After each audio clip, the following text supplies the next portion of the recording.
All right, guys, what's going on? Welcome in. So Albert Breer of Sports Illustrated released an article early this morning, basically shining light on some new details on how the New York Jets Green Bay Packer Aaron Rodgers trade went down, talking about what happened prior, when talks started picking up, what was actually being said in conversations between Joe Douglas, Brian Gutekunst, Packers GM, even Woody Johnson too, which I thought was pretty interesting. So in this one, I wanted to dive in and check it all out. And I think the first thing that really caught my attention was when Breer said because the Jets lost 6 straight games to close the season, and he actually pointed out 5-2, then 6-3, then 7-4, but then they finished 7-10 with a mess at the quarterback position.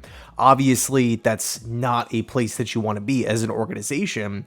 And then if you flip it and you look at where Green Bay stood at the end of the season, they pushed all their chips into the middle of the table. They were a win now team. They had a veteran core, like Breer pointed out, and they lost a 20-16 heartbreaker to the Lions to end the season at home.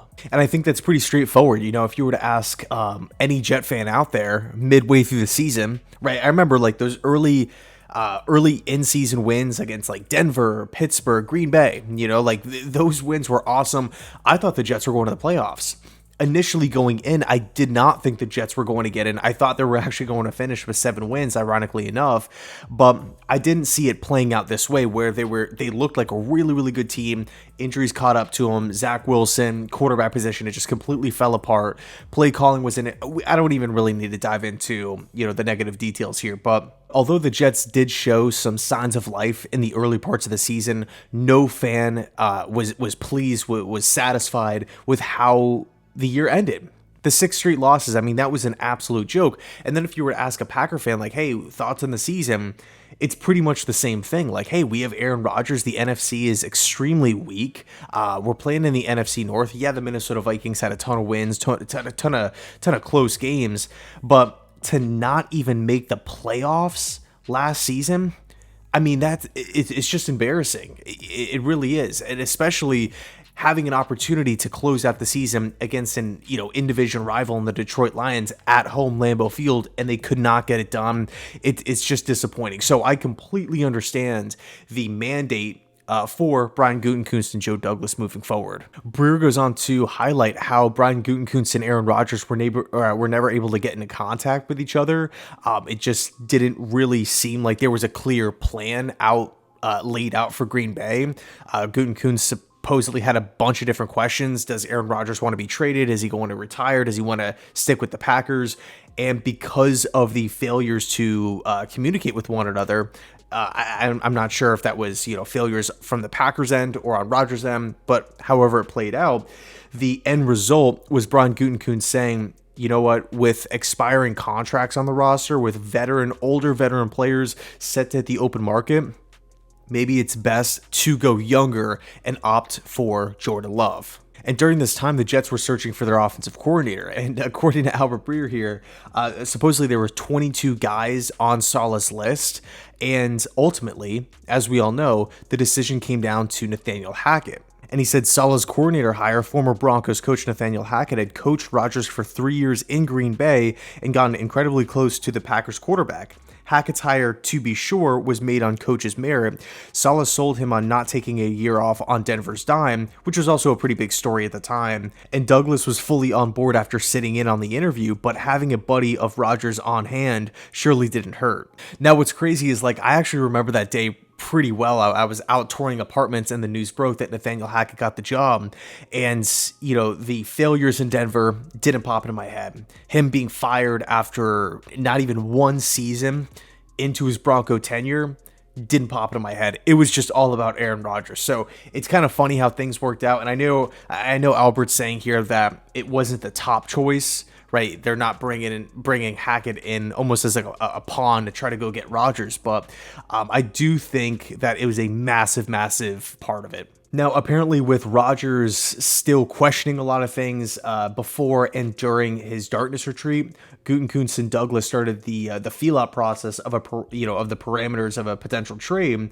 and with discussions picking up during the combine, he said that if anything was clear, work had to be done. Green Bay initially wanted a return in the neighborhood of what the Detroit Lions got for Matthew Stafford, 2 firsts, a third, and they also got Jared Goff. Whereas the Jets didn't want to give up a single first-round pick, let alone 2. Now, something super cool that Breer pointed out here, and this is something that I thought about during, like as this stuff was kind of breaking, like in the middle, like Darkness Retreat, McAfee show. Breer goes on to say that both the Jets and the Packers felt slighted, they felt spurred when talking about the Brett Favre trade. Obviously, the Jets only had him for a year, and he got hurt, didn't really amount to much, and then on the Packers end, they hardly got anything for him. So that's the main reason why the Jets were offering so little and the Packers wanted so much, because a similar, a super ironic situation happened. What was it, back in 2008? But with that said, Gutekunst just ended up working directly with Rodgers' agent on the situation, and he was kind of the middleman here. And what ended up happening, Dunn ended up going back to Gutekunst with an answer right at the end of the combine saying Rodgers wanted to be a Jet.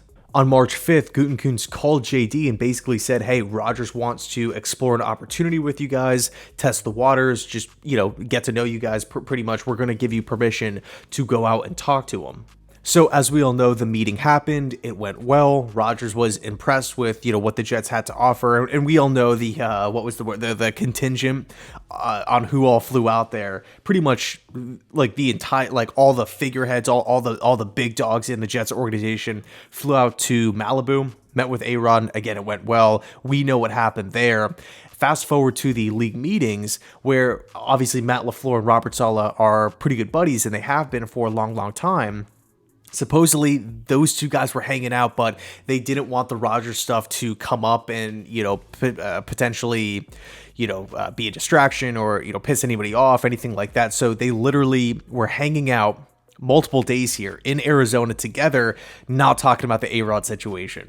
But before the league meeting started, Aaron Rodgers obviously hopped on the McAfee show, said what he said. His intention was to play for the New York Jets. Apparently that did not speed anything up from Green Bay's end. They pretty much kept it status quo. Apparently Douglas and Gutekunst reopened talks days before the owners' meetings, with Douglas at the office in New Jersey and Gutekunst traveling on pro days. Talks intensified. He said that their discussions pretty much centered around a second-round pick in 2023 and at least a chance to get a first-round pick in 2024, which ultimately was the case. Gutekunst reiterated that he wanted a first-round pick to be a hard number 1 with no conditions, but offered to give the Jets back-end protection against the possibility that Rodgers would retire after 2023. And here's where things get really, really interesting. And this was actually reported on by Rob Demovsky of ESPN. He covers the Green Bay Packers. He said, so before the meetings, Gutekunst sent a list of 4 proposals to JD with a simple message: pick one. Each one was centered around the Jets' 2024 first rounder with no conditions attached to it. A couple proposed that the Packers send a second rounder in 2025 back to the Jets if Rodgers didn't play for them in 2024. And Joe Douglas returned the volley by asking for tweaks to each proposal, with his owner, Woody Johnson, balking at the idea of sending a hard number 1 to Green Bay under any circumstances. So in essence, Woody Johnson was the one that said, no, we're not giving away a first round pick with no conditions. And that's pretty interesting to me, because Woody Johnson, just throughout my fandom here, just my entire life, Woody Johnson has always been the guy to pull the trigger, give the green light. Yes, do it. We'll do whatever it takes. We'll make it happen. Whatever, draft picks, money, let's go all in. We need to, sell tickets, pack the stadium, get fans excited, all that type of stuff. But what's interesting is, because Woody Johnson was a part of the Brett Favre trade, and everybody knows how that played out, Woody stepped in and told Joe Douglas, no, we're not sending that hard number 1 to Green Bay under any circumstance. That's crazy. So the two organizations kept on talking, and ultimately both teams felt like they were on the doorstep of a deal. But what ended up happening was the Packers sent two more proposals to the Jets. They were turned down, and the remaining issue being the how the 2024 draft pick was dressed up. And again, things got quiet from there. Time passed until April 21st, where JD reached out to a mutual friend and had that friend give Gutekunst a simple message: let's get this done.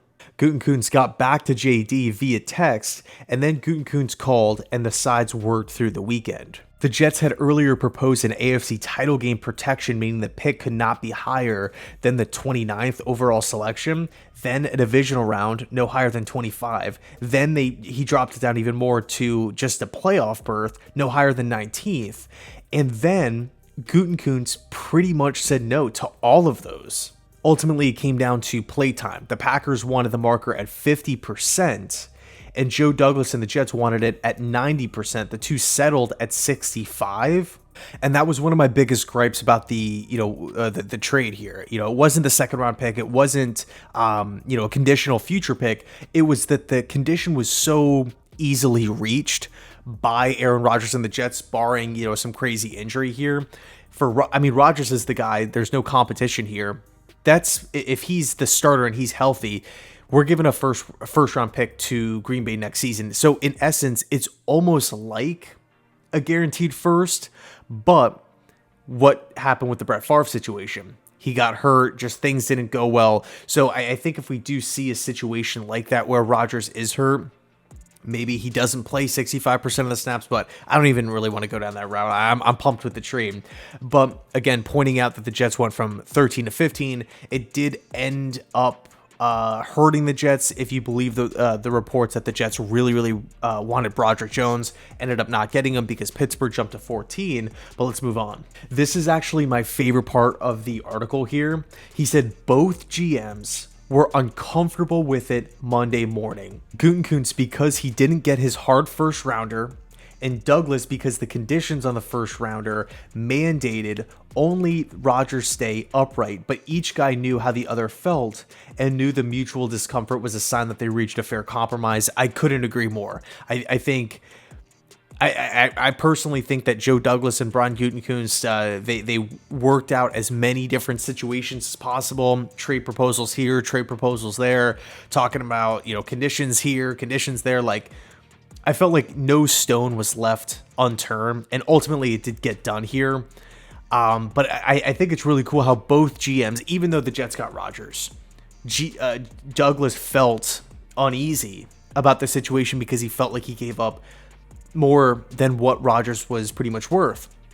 And then Gutekunst can now move on to the Jordan Love era, gets rid of the contract, all that kind of stuff. Rodgers is now a Jet. He's getting back a huge haul in return, but from his end, he feels like he's not getting enough. But because the two sides understand where both are coming from, they'll live with it. So I think that's a super cool parallel here. And that's pretty much that. Rodgers ended up getting traded to the Jets, and JD actually called Rodgers and said, "Hey, bud, it's done. You're a Jet." And Rodgers, figuring it would take at least until the first night of the draft to be traded, the revised contract would have to sit for a day by rule, meaning it would have to be done a day ahead of the second round. Rodgers reacted with a mild level of disbelief. Really? And to close things out, this is super interesting too. He said that, of course, 6 weeks earlier, Douglas and Rodgers and their teams knew that this would be the conclusion. I felt like every fan, every media member, all across, everybody thought that it was going to get done. But Douglas kept reminding himself of how his bid for Tyreek Hill went a year earlier. Despite the Jets' best efforts, Tyreek decided he would rather be a Miami Dolphin. And he knew letting things linger past the draft would put a similar result on it, if for different reasons, in play. So there'd be no victory lap until he got those trade papers in his hands.